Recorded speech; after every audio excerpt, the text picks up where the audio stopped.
Good afternoon, everybody. Welcome to Todd Clint's SharePoint podcast, recorded live Monday, September 11th, 2017. I am your host, and not just a member, but the president of the Baby Blue Shirt Society, Todd Clint, and another founding member is my buddy Shane Young. Shane, tell them all about yourself.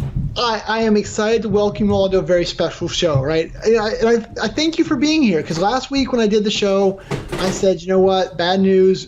Shane will be on vacation. You'll only get Todd. So I'm assuming most people wanted to skip today's show. But those of you who didn't, you're rewarded by the fact that I showed up for today's show. So kudos and welcome to you. An unexpected pleasantry. Yes. So yeah, other than that, I wear blue shirts, and you can hit me up on Twitter at Shane's Cows or the YouTube channel. You know, Todd, while you're out of town, just wanted to make sure you didn't miss the moment. Did we pass another milestone? We did. We went over that hump of 5,000 subscribers. Excellent. So, congratulations. Thank you. It was a big day, and I was very sad you weren't here to share it, because it was actually last week. I have email and phone and text. You could have rubbed it in my nose that way. But if I don't tell you in front of everyone else, it's just not as fun. That's true. So I am Todd Clint. You can email me, Todd at toddclint.com, Twitter at toddclint, whatever. And so before the show, Shane and I were talking about this. We always do this. And somehow Shane and I wear like the same colors and the same shirts a whole bunch. So this is the first time today that I've seen Shane wearing the same color. And I'm like, all right, well, I'm going to go upstairs and change so we don't look the same. And I realized that like all of the shirts that I would wear for this are all generally this color or dark blue. So I could wear the shirt I was already wearing or three other shirts that have the same color. Some have pockets and some. And so I decided to heck with it. I'm going to take the road of least resistance and keep my shirt on. Everybody appreciates that when I keep my shirt on. And you're the mature guy, right? You got a nice collar. You look very snazzy. It looks like you might iron that shirt. Oh, no, that didn't happen. I hang my shirts up, though, after. But, yeah, and I'm wearing pants, not sweatpants. Oh, I am definitely wearing sweatpants. It was cold down here this morning. I had a long sleeve shirt on most of the day. I mean, a little chilly down here. We've talked about this. So I've been working from home since 2008, so 9 years now, 9.5 years. Not once in 9.5 years have I not gotten up in the morning, showered, and gotten dressed in such a way that I could not just walk right into an office. Every single time, without exception, 9 years.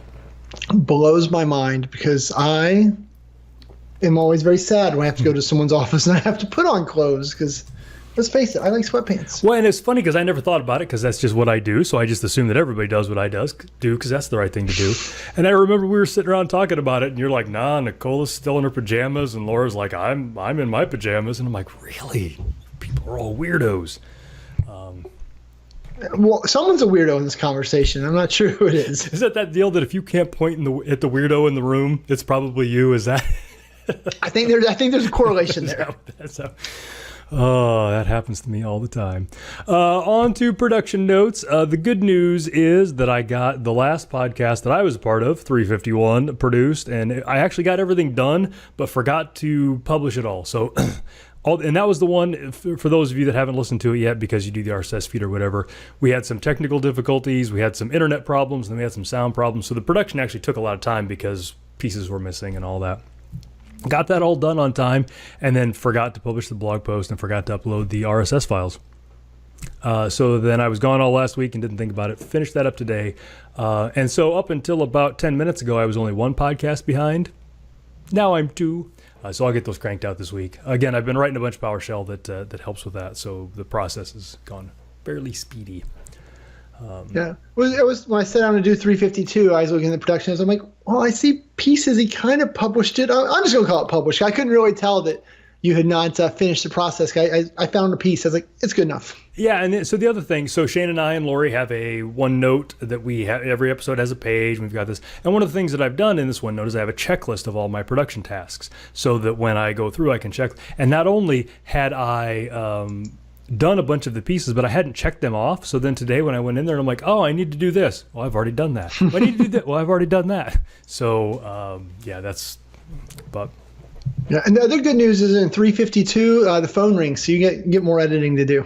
Excellent. That might be more than I can, my skills might not get that. I just redid the section. Excellent. I appreciate that.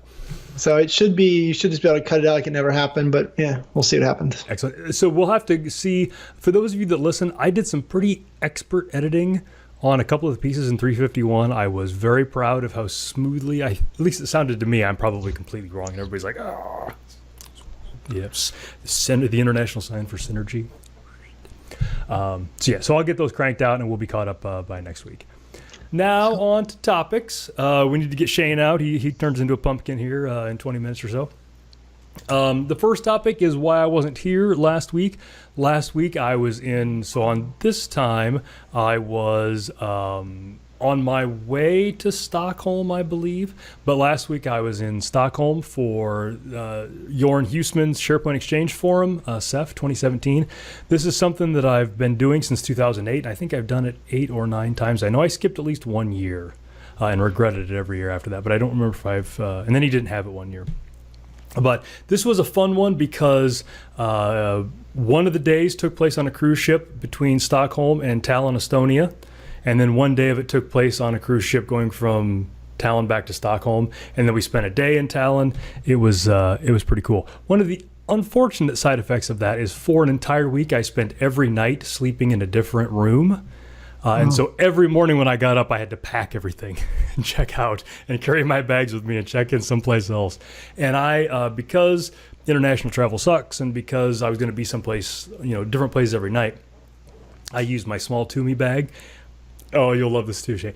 So I used my small Toomey bag, and so I had everything packed really tightly. So, of course, every morning I had to pack everything really tightly. But I show up over there with my little Toomey bag, and Eric Shups is there. And he's like, "What is this little thing? Where's Big Blue?" So, story time for that. I have this suitcase that's about as tall as I am, a little shorter. It's pretty close.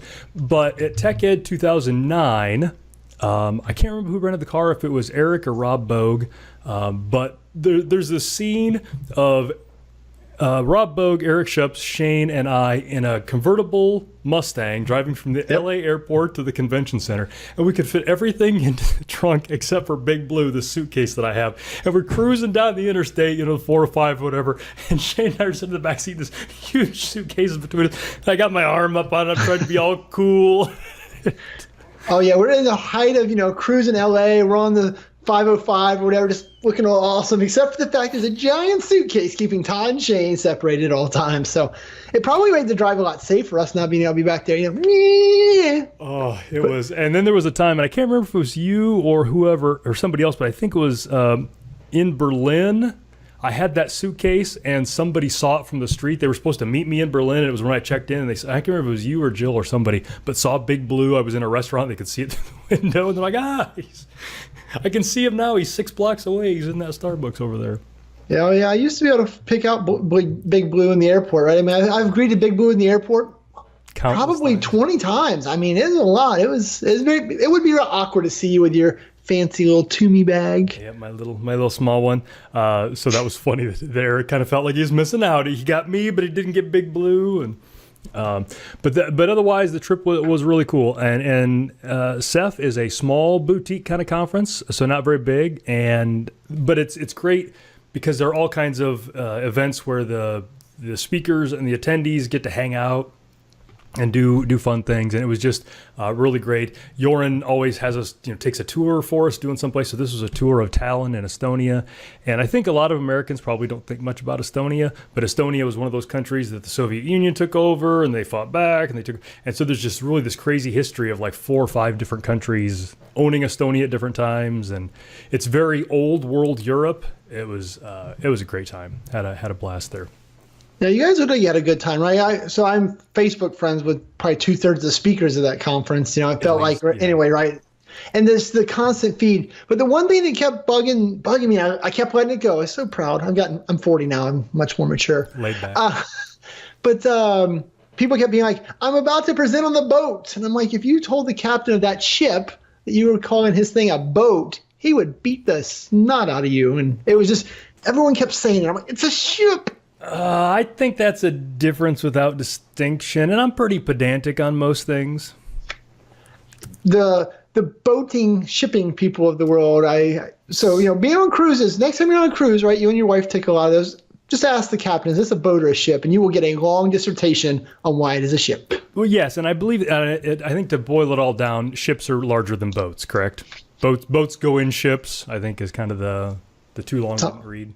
Yep. And somehow I'm minimizing his skills by saying that he's piloting a boat instead of a ship.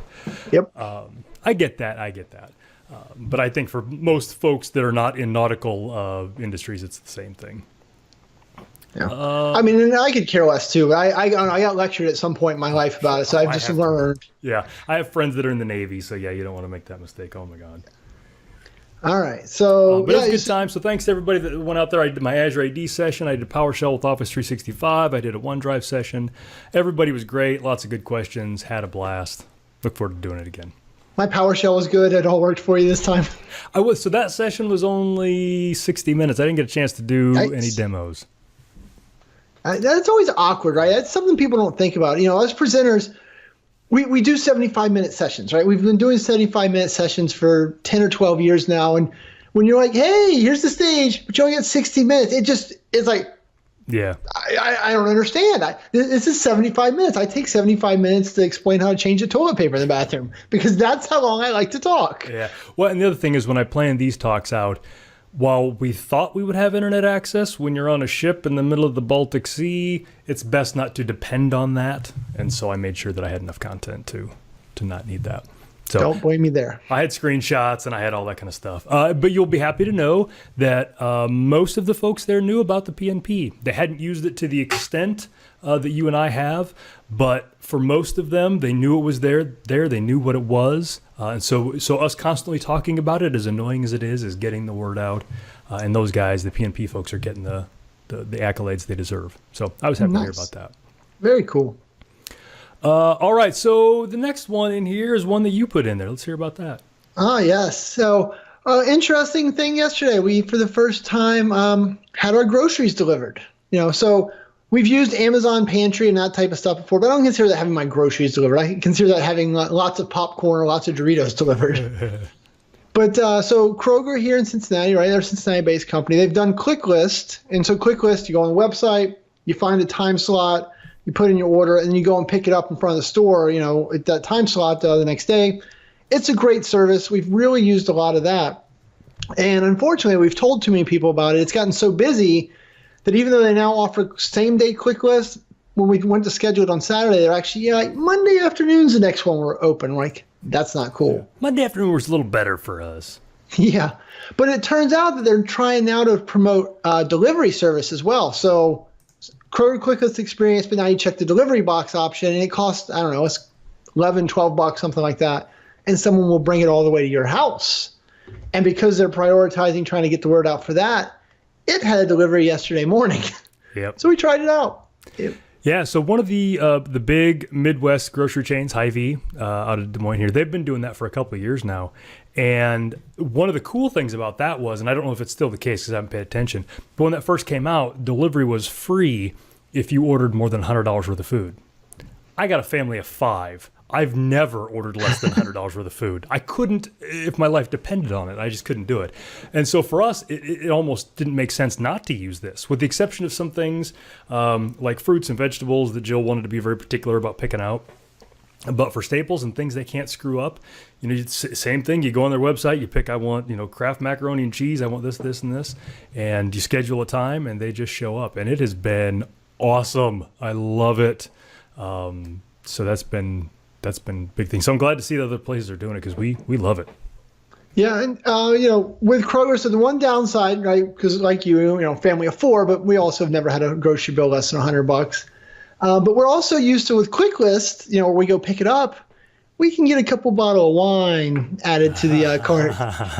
The delivery there not allowed to deliver wine, so that's interesting. That's kind of awkward. I'm sure it's just jump through some government hoop because I know that there are other wine deliveries, but or alcohol delivery, but that was a little awkward. But yeah, Kroger is just all in on this stuff, and then Meijer, so that's another Midwest grocery chain. Yep. They now have some type of monthly service, I think. So you pay like one fee a month, and then you can get your groceries delivered on a weekly basis. We haven't used that one at all. We like Meijer. We know a lot of people that work at Meijer, but the local Meijer closest to us is terrible. There's no other way to put it. It's just a terrible store, so we refuse to spend $1 with them. But Meijer service looks like they're trying to kind of chip away also. Yeah. So, and I think this is just kind of the next, time marches on and things change. And I think this is just kind of the next step of things, this whole gig economy. I like it. And I think Uber's got some kind of thing where they will do deliveries things. Because I live in a college town, so there are other delivery services. There is a cookie store that will do deliveries, and they deliver like cookies and ice cream, which is a horrible idea. I'd be as big as a house if I did that once. If I broke the seal on that. What is the name of the cookies right there? Because they're open to like 3 or 4 in the a.m. Right? They're definitely a stoner type of feed the habit type of place, because Nicole had it at Ohio State. Yeah. So it's like cookies, etc., or something like that. I forget. Yeah. But I mean, so there's just more of that kind of stuff. And Lori mentions in the chat room that Uber has a service for delivering stuff. And so, yeah, I think that's great. I'm all for it. These are some great jobs until, the autonomous cars take all these jobs. won't be great jobs anymore. Yeah, well, that was, one of the things I really liked. So the lady who delivered it, I walked out and was checking out her car because I was going to help carry the groceries, but apparently that was a faux pas. Yeah, don't do that. But so she had an Uber Eats sticker on there as well, right? So she was, I want to shake her hand, like, you're out there grinding, you're hustling, you're doing this in the day, you're probably doing the Uber Eats at dinner time, and you're probably doing regular Uber in between. I was like, kudos to you, lady. I was really impressed. Is she one of these millennials that I keep hearing about are nothing but slackers? Nope, she was probably older than me. Oh, okay. All right. So somebody who lost her retirement in 2007, 2008. And... Yeah, I mean, I don't know. I wasn't there to judge. I was just excited to see somebody who was clearly like, hey, there's these new opportunities to make money. I'm going to get out there and make some money. Yeah. So I think this is great. So talking about the autonomous car thing, I saw a video. Domino's either has a plan or has a prototype for an autonomous pizza delivery car. And so it's essentially, like a Civic-sized thing. And it drives up to your house, and there are a bunch of things in the back. And when you order your pizza, you get a code, and you go to the back of the car, you type in a code, and the door for your pizza opens up. And yeah, kudos to Domino's, right? They are great at vaporware. They also, do you remember about a year ago, maybe it was 2 years ago, they announced the car with the oven that they were driving around delivering in. So Lori thinks that's the same one. And that could be, right? But the idea is that they're doing it once, but then they're making the commercials all about it. So you expect this to happen, and then, Bucko shows up at your front door like, here's your pizza. Yeah. So, I mean, kudos to Domino's. They're really good at, painting a great picture that they are so far advanced, when in reality, they're only advanced enough to make a good TV commercial, which is good. That's all you got to be. At least they're thinking about it. At least they're trying to do it. They're because I mean this makes perfect sense. I mean, this is if you're going to have autonomous vehicles and all that. But I'm worried because there are a group of people that like to shame other people for not tipping enough. And when there's no pizza delivery guy not to tip, they'll just have to find something else to humiliate people about, and that will be a lot of work for them. I think they'll figure it out. Yeah, well, and so speaking of vaporware and announcements, this was on the docket, but I was reading it, so I thought I'd throw it out there. So China just announced, they're going to ban fossil fuel cars. I read that they were thinking about it. Yep. Yeah, they're trying. And so today I read an article about Mercedes announced that they would have their electric fleet by 2022. Volkswagen would be 100% electric by 2030. I'm like, you guys, you had some press release say, hey, make up something so we fit into this storyline. It was really annoying. I will be curious if that pans out. I'm like you. I'm a little cynical about all that. I think it would be great. But and so with all the stuff going on in the U.S., Hurricane Harvey had its way with Houston a couple weeks ago. Hurricane Irma is currently having its way with Florida right now. And Jose is waiting in the wings to do his business once Irma gets out of the way. And one of the things that always comes from this is gas stations running out of gas. because number one, especially when they hit Houston and all that, it naturally disrupts the gas production cycle here in the U.S. because there's a lot of refineries and things like that, oil derricks. And so that, I mean, there's just logistical things. But then everybody freaks out and they're like, we got to get gas before. And so it causes all these issues. But you and I have a couple of friends on Facebook that have Teslas that are down there. And they're like, as long as the lights are on. And granted, the lights aren't always on. But as long as the lights are on, I don't care. Get it however you want. So that's another good benefit of the electric cars. Yeah, well, yeah, and especially Florida is one of those places where the supercharger network from Tesla is well done. I mean, it's overdone down there. But it was interesting. I was watching people evacuate, and there's a 3-hour line at the gas station, and the superchargers are all empty. The guy's like, I'm install one. There's 18 more here, or 19 more that are empty. So if anybody needs to stop by, because most of the Tesla owners have gotten out already, but the guys that were on the road, they had pretty much access to it. And the other neat one was some of the people were looking at it. How could they use it as a backup battery, right? So how could they just run their other needs off of the car? Because car battery might only be 258 miles, but if you're just charging cell phones and a microwave, or not microwave, it'll last you weeks, if not months. So and that was one of Elon's ideas, and I don't think they're there yet. But this idea that if you had a power wall, your car would be plugged into your power wall, the house would charge the car, but then if things go sideways, it can go back the other way. And I agree. I think that's one of the great ideas. Another couple of Tesla things, and we always seem to get off on this. A while back, a year or two ago, I forget exactly when it was, Tesla had an option for buying a Model S 60 that was really a Model S 75, but inhibited by software to charge over 60 kilowatt hours. And then if you wanted to unlock that, you could pay a little bit extra and do that. So Tesla announced a couple of days ago that for any of those owners in Florida that have the 60s that are not unlocked, they are going to temporarily unlock them so those folks can charge up even farther and get out of Dodge. And I thought that was kind of cool. Of course, then everybody got mad. I can't believe they sold them a 75 and only let them use people losing sight of the big picture. But I think it's a good thing for Tesla to see that and do that. Yeah, well, and it's the power of the over-the-air update, right? Yeah. I had the story of the guy was carpooling, or not carpooling, but we were caravanning back from when I picked up in Raleigh, and he's like, hey, my car's limited at 85 miles an hour. I'm like, that sucks to be you. He called them, and literally 30 seconds later, over-the-air update, they're like, all right, your speed limiter's gone. Because they can. It's not, well, if you can come in a week from Tuesday, we'll have Bucko look at it, and he'll tweak the... When he's done delivering pizzas in the rain. Yeah. So, that's kudos to them. Yeah, when I test drove the Tesla that I test drove, the guy basically forced me against my will to floor it, which I thought was a horrible idea, but I didn't know at the time it also had that 85-mile-an-hour governor on it. So I floored it, and it got to 85 in about the blink of an eye, but then it stopped before I blacked out and died in a fiery wreck. They're pretty good at not catching on fire. I would have told you to get out ahead of time, so you weren't gonna, you might have died, but not from a fire. Yeah. Another fun Tesla story that has nothing to do with anything we've talked about or is in the notes. Tesla announced today that they're going to be opening up more metro charging stations. So not superchargers, not long road things, but for people who live like in apartments downtown, like in downtown Chicago or something like that, charging stations for them so that they can, do it while they're at home or grocery shopping or whatever. I think that's a great idea.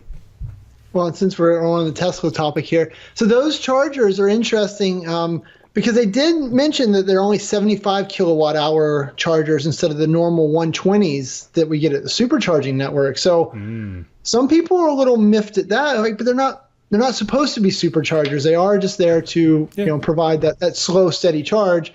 And the idea, the guess anyway, is that it's a lot easier to run the electricity for the 75 kilowatt ones than if you've ever been at a charging station. There's these giant walls that they have to have for power inverters, diverters, converters. I don't know what it is to make the supercharging stations work. So yeah, I actually was at one yesterday when I was driving back from the airport. One of the new ones is in Dow's, and my wife and I are having a discussion. I think I talked to you about how there's never any signs for the superchargers. You can never find them, but the reason for that is 100% of the vehicles that can use a supercharger have a map right on the screen that tells you where it's at. So you don't need any signs. Your car will just drive you right to it.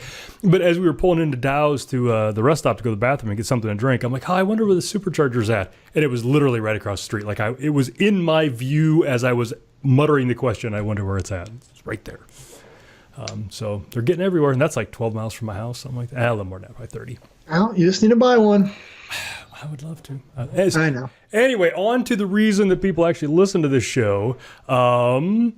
Today was a big day. So it's not often that people complain about something, and the people they complain to, number one, that the complaint has any validity whatsoever. People just like to complain. But number one, if the complaint is valid, number two, the people who can fix it actually do. I love those days. And today was one of those days. Microsoft announced that Microsoft Teams has guest access now. So for those of you that haven't done it already or haven't looked at it, Microsoft Teams is Microsoft's answer to Slack. It's like a chat room IRC sort of thing. It does a whole lot more than that, as we're going to talk about here in a minute. But that's kind of what it is. But one of the huge disadvantages that it had over Slack was only people in your tenant could use it, period. There's no way to invite anybody outside of your tenant. So for instance, for the chat room for the podcast, we got a bunch of people in it right now. It's a Slack chat room, toddclint.slack.com. And I can invite anybody with a valid email address, and within a couple of minutes, they can get right in here. But if I tried to use Microsoft Teams, I couldn't do it. So today, Microsoft announced the first step towards fixing that problem. So starting today, if you've got a first release tenant, I believe you need to have, you can add any valid Azure Active Directory account to your Microsoft team. So that is good. So now, I've got a Todd Clint Azure AD thing. Shane's got one. I could add him to my Microsoft team just the same way I would add any other Azure AD service, and he would be able to collaborate with me. So that's kind of cool. That is. It's pretty exciting. Like you said, it's kudos to them for fixing it. And the big question that people always follow that with, the chat room's already doing it. Yep. Well, what if I don't have an Office 365 account? The good news there is that they say within a few weeks they're going to have it so that anyone with a Microsoft account, so any Live ID, should be able to do it just the same way. So that's what it'll take for this really to get everybody off their back, right? Because while it's great, most of the world has an Office 365 account. Most of the world also doesn't use their Office 365 account for everything. So yeah, I'm excited. And I think it could also be one of the free Azure AD basic accounts, but I'm not sure. I haven't actually, I was getting caught up. I didn't get home till last night, and I was getting caught up this morning. I didn't get a chance to actually walk through this. But I think if you open up an Azure AD free a basic, I think that will work too. But like Shane said, hopefully in a couple of weeks or a couple of months, they will open this up to anybody with a Live ID, and that will. So that's kind of a cool thing. That's something. In order for Teams to be taken seriously, this has got to be there. It's just got to. And so I'm glad to see that they're stepping up on that. Yeah. Well, and so speaking of taking Teams seriously, one of the things that came out last Friday, apparently a leak, and I don't know, apparently Microsoft's denying it's happening, but in theory, supposedly, we're going to see Skype for Business get taken apart and become something in the Teams suite. So they're going to get rid of the Skype name in the business space and leave that just for consumers, like it was before they messed it all up, and kind of untangle that with Microsoft Teams. So I don't know. It'd be interesting. They're still in full denial that that's their plan, but it would make sense for them to kind of merge Skype for Business to get a little more gravitas to Teams. Yeah, and that was, I forget, that happened while I was gone, and my internet access was not spectacular while I was gone. But yeah, it was like a page that got leaked or something and then pulled back. And I think the page basically said Skype for Business is getting renamed Teams or getting sucked into Teams or something. But there's still some functionality that Teams cannot do that Skype for Business can. And so I think that will have to be all figured out before they can do this. We're also coming up on Ignite. We know Microsoft likes to announce things at Ignite. Maybe that's when we'll hear about it. But yeah, I'm with you. And I did this class on OneDrive at Ceph, and I'm like, Microsoft has this tendency to use one word for a bunch of very similar yet very different products. Skype for Business, two completely separate backends to OneDrive. So that I think that would be helpful if the enterprise chat and collaboration client was not called the same thing as the consumer chat client. And it would be very reasonable. So maybe this is how we know they're not actually going to do it. Maybe this is the justification for them not changing it and leaving us with Skype for Business forever. Yeah. Or better yet, let's rename Teams to Skype for Business. Or maybe there's another consumer product we could name it after. I don't know if there's any of those left. There used to be some, but we'll find something. Xbox for Business. Xbox for Business, exactly.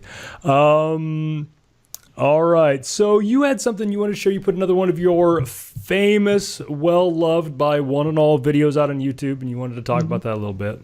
Yeah. So I put out a video last Friday on Convert-Path, right? So those of you who know anything about PowerShell, you know that it simply takes whatever path you have, whether it be uppercase or lowercase, or using the dot backslash notation, or relative paths, all that stuff, and it just converts it to here's the literal path of what you're trying to get to. Yeah.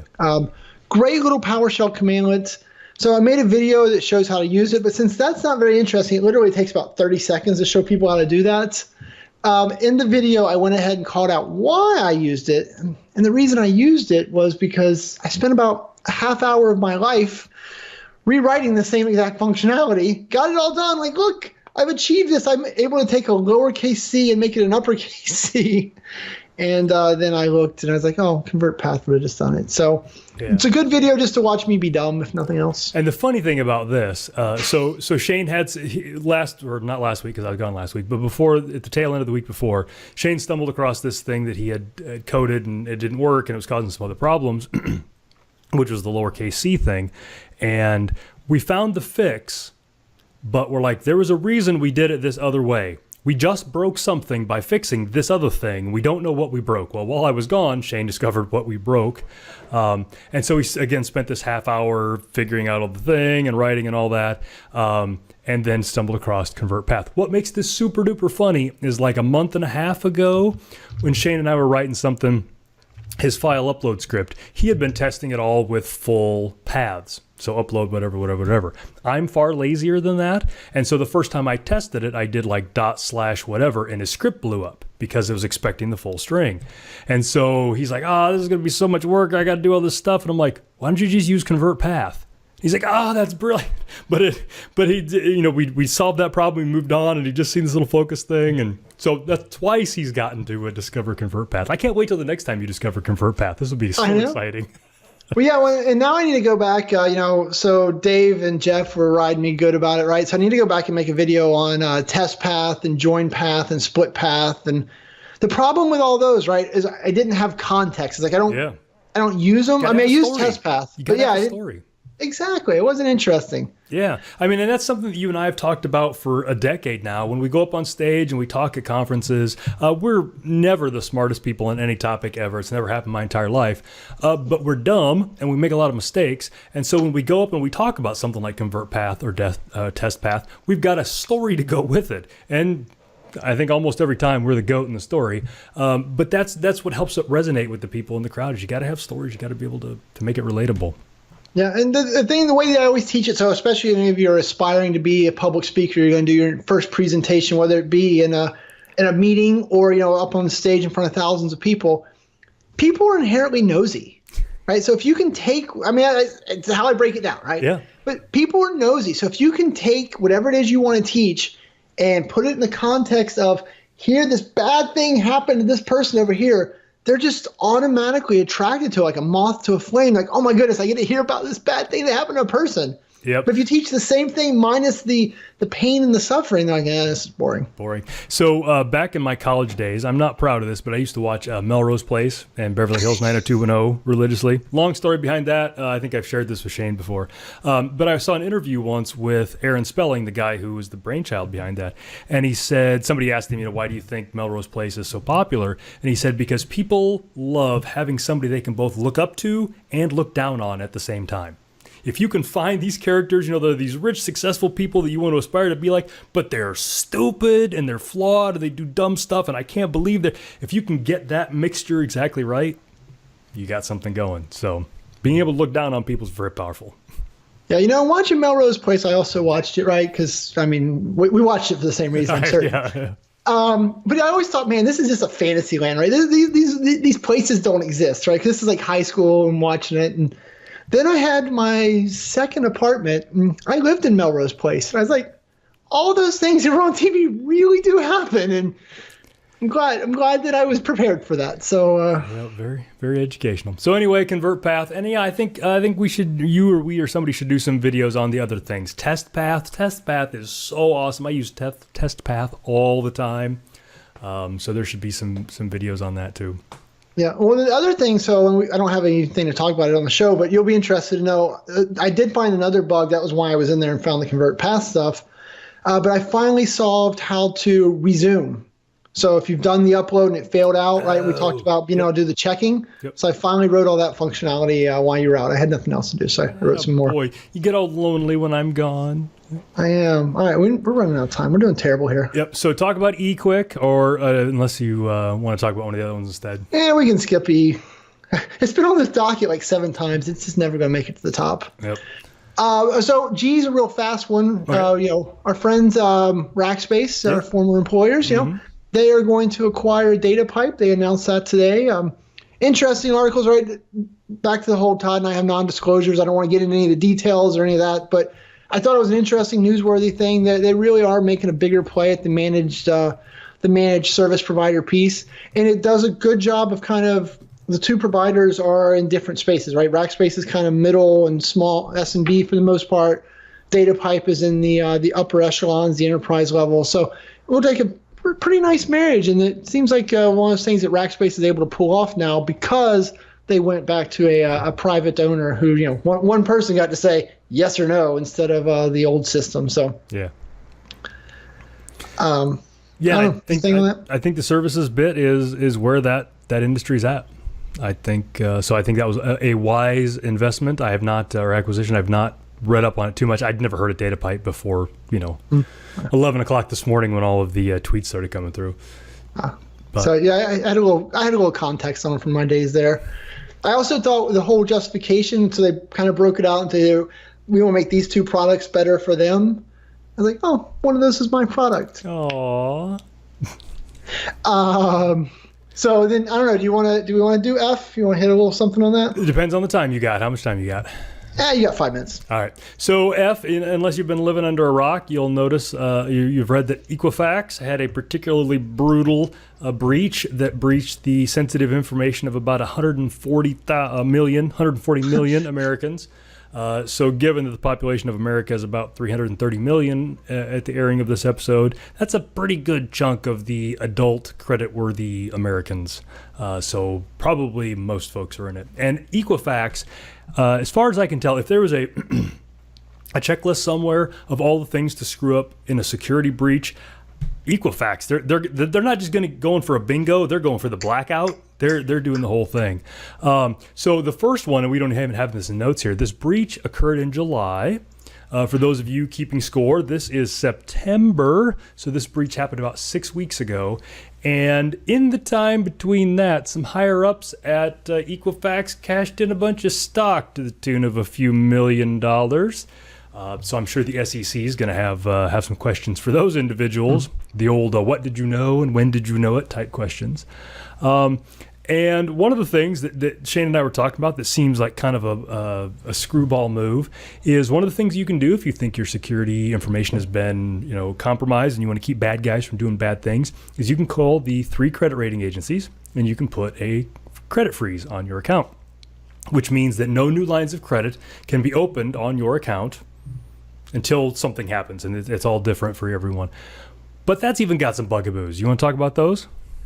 Yeah, well, so there's 2 bugaboos to the whole credit freeze thing, right? And this is a topic that I didn't know a lot about until recently, and I'm looking forward to learning a little more. But when it comes to credit freeze stuff, turns out that there's a different set of rules for pretty much every state in the union, right? So we got 50 states, we got 50 set of rules. Yep. So that makes it very tough. If you talk, Obama said 57 a while back, so there's...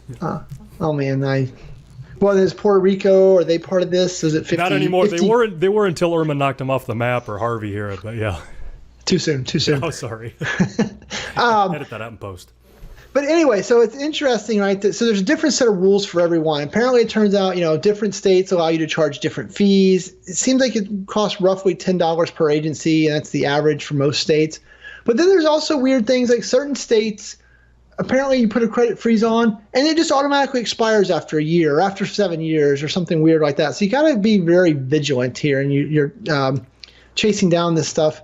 But the other thing, one of the senators, I'd never heard of him, so I don't know his name, but one of the senators called out, how about the shenanigans, right? So they just generated 140 million people that should probably go out and freeze their credits. Yep. They charge you on average $10 a person. So this is a $1.4 billion on the plus side mistake for them. He's like, I feel like that's probably needs to be remedied. So look forward to more regulations, more shenanigans, trying to make the credit world better. At the same time, we'll build a bridge from Alaska to Puerto Rico or something in the process. Yeah. I don't know. It was very frustrating to read it all and just realize it. Something that's so important to us, right, here in America. I mean, if your credit's compromised, you're just, you're up a creek. Yeah. And these guys just do whatever they want with it and charge what they want and make the laws the way they want. And I don't know, shenanigans. Yeah, and the credit thing has obvious ramifications if you want to buy a car or get a credit card or whatever. But there are unobvious or inobvious, whatever the opposite of that is, repercussions. And one of those things is jobs. I mean, there's just a lot of places these days that will do a credit history report on you when you're getting hired. And while I think your credit worthiness in and of itself probably doesn't dictate whether you'd be a good employee or not, but seeing that stuff and seeing if you pay your bills and you've got problems and all that probably does give them some idea as to how put together you are and how well you're able to keep on top of stuff. And if you get screwed up because of one of these breaches, I mean, it could cost you a job or something. Yeah. Well, yeah. Someone in the chat room, right, said, well, just be credit free. You don't need their system and all that, but you do, right? For the reason that you just pointed out, things like getting a job now is tied to it, or buying my fancy car. I mean, it's part of the process is going through a credit app, even if you're going to pay cash for it. Right? You don't have to, but yeah, you need good credit in this country, unfortunately, even if you don't want to use it. Yeah, and I'm one of those guys. I don't borrow money, but there are so many other things that are entwined with that credit report that you need to take advantage of it.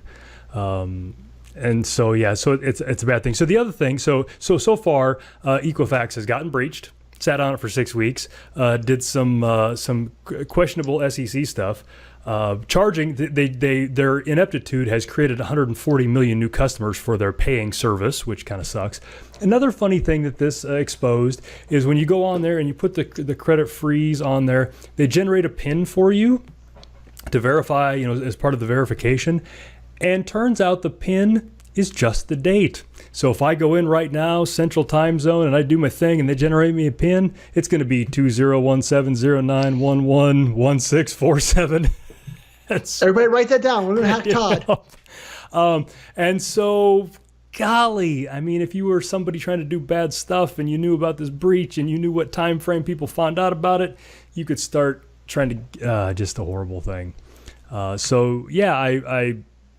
not a fan of all this. So hopefully pay attention to your stuff, lock your stuff down. Bad guys are out there. Yeah, I mean, that's so simple, right? But if I want to install an app on my kid's iPad, it takes me 17 different passwords, right? I need my thumbprint, I need my four-fingerprint, I need 4 passwords. 2 of them have to be encoded in regex. I don't even know what I'm saying anymore, but it's, getting something on your cell phone's an act of Congress, but your credit report, no problem. Yeah, sad stuff. All right, so now let's wind it on down here for the promotion stuff. So not next week, not September 18th, but the week after that, September 25th, is Microsoft Ignite, and I will be down there in Orlando, if there is an Orlando left to be down at. And excuse me, I'll be doing a session with Jason Himmelstein on migrating to SharePoint Server 2016. I will also be doing this very podcast from their podcasting booth. So it'll be real lights. I don't know how I'm going to screw up the sound and the video and all that with those that army of professionals there. But I'll figure it out. I'll do it. That will be same regular time, Monday at 4 o'clock Central, 5 o'clock Eastern. So if you're going to be at Ignite, for goodness sakes, come down and find me. We'll hook up. We'll get coffee. We'll do something. And if you're not, look forward to seeing the podcast done by trained professionals in 2 weeks. I look forward to what you're going to look like under all those fancy lights, right? We're going to find, I'll be wearing this shirt apparently. Make sure we coordinate that. Yeah. And then in November, so just a couple of months out, I'll be in beautiful Slovenia for the Thrive conference. If you are in Eastern Europe and want to go learn about SharePoint and Office 365 and all those things, go to thriveconf.com. Or if you just want to hang out with me in Slovenia. Slovenia is a beautiful country. I recommend it to everybody, man, woman, and child alike. But I will be there November 7th, 8th, and 9th. I forget exactly where. Oh, right here on the website, 8th and 9th. And I'll be talking about the same stuff, Azure, PowerShell, SharePoint, all that kind of stuff. So come find me. If you're going to be there, let me know. Love to say hey. Another one of those fun countries that's been owned by about 1,700 people over the last 100 years. So. And I can understand why. It is just a beautiful damn place. I've been there a couple times and love it. Yeah, and they're actually really high on the GDP scale, right? Or the percent? They are one of those. Yeah. Slovenia, real, and it's funny because as Americans, we don't think about the rest of the world, and they are definitely in the "there be dragons" part of the world that we just don't think about. But yeah, they are just a little country in the middle of Eastern Europe. They're just kicking it, just making stuff happen. Real tech savvy, and high GDP, great standard of living, beautiful mountains. Yeah. And then they're inviting you to ruin it all. So they almost had it right. And I tried to ruin it last year, and they're still bringing me back this year. I don't get it. I don't understand. So that is it. That's all I've got on the books for speaking engagements. I don't know if you're doing anything, but... I'm just sitting here in my basement wearing my good sweatpants. There you go. You stick with what works. So thanks, everybody. Stick around in the chat room for a bit. We got some stuff to talk with you guys about in there. And for everybody else, we'll see you next week. Toodles.